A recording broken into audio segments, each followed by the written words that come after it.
मैं आपको इतना ही बता सकती हूँ, बहुत शांति प्रिय से जो हम सभा कर रहे थे और सभा के दौरान जब मैं भाषण दे रही थी, दूर से ही कई लोगों की हुटिंग शुरू हुई और उन्होंने स्पष्ट जोर जोर से यही कहा, अल्लाह अकबर के नारे शुरू किए।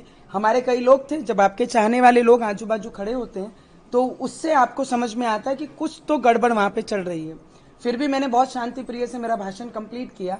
मैंने उनको समझाया कि सब लोग शांति रहो, हमको कोई किसी को कुछ नहीं करना है। हमारा उद्देश्य है कि शांति प्रिय महाराष्ट्र में हमारी सभी विधानसभा चुनाव पार पड़ने चाहिए, क्योंकि आखिर के दो दिन बचे हमारे प्रचार के।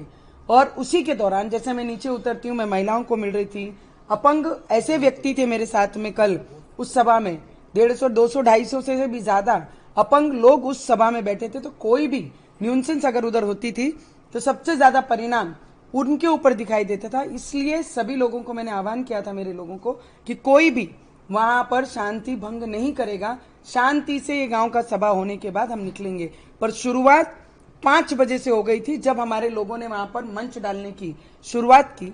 हम लोगों ने शासकीय परमिशन ली, जितनी भी पुलिस डिपार्टमेंट की लगती है, इलेक्शन कमीशन के परमिशन लगते हैं, सब हमने अपनी फॉर्मेलिटी पूरी की।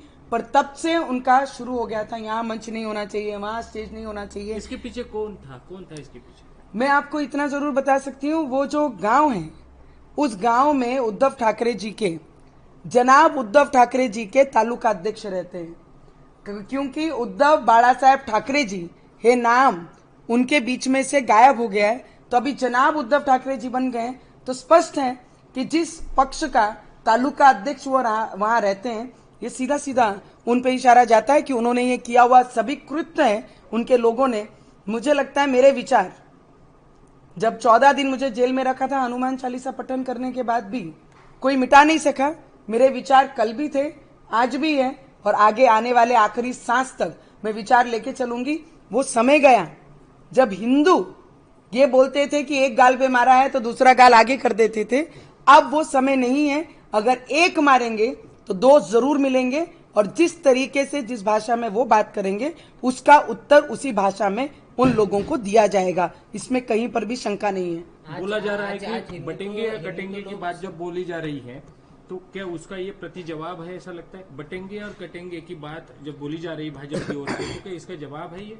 मुझे लगता है एक ओबीसी बाहर से आके, हैदराबाद से आकर संभाजी नगर में हमें 15 मिनट पे धमकाते हैं, खुलेआम हमारे लोगों को ये बताते हैं कि 15 मिनट में हम हिंदुओं को खत्म कर देंगे।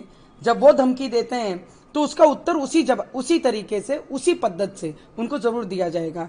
और रही बात आपके प्रश्न की, बटेंगे तो कटेंगे, ये नारा उनके तरफ से आया है। हम बोलते हैं एक रहेंगे और सेफ रहेंगे।